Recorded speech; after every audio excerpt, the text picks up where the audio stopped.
Hey guys, welcome back to my YouTube channel. I'm Darren, and today I'll be braiding my hair, and I'm gonna take you guys through all the process. So stick with me, don't get bored, and grab your popcorn and let's go for it. So before we start, if you're new to this channel, welcome to this channel. I talk about hair, I do hair stuff, hair related stuff and everything. And if you'd like to be part of the family, please do hit the subscribe button below. So without further ado, let's get right into it. Now, this is actually the most difficult part. First, because I'm braiding my hair myself, parting my hair. It's actually really difficult because I can't see the back, so I have to trust on my instincts and on the mirror. But anyways, let's do this. First of all, I'm going to divide it into two.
I just combed you.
stretch enough.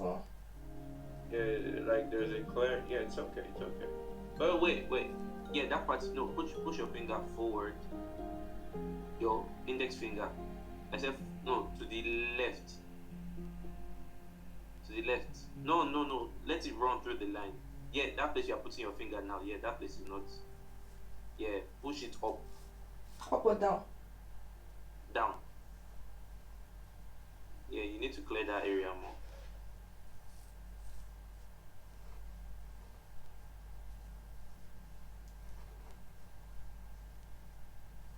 Yeah, I guess it's better now.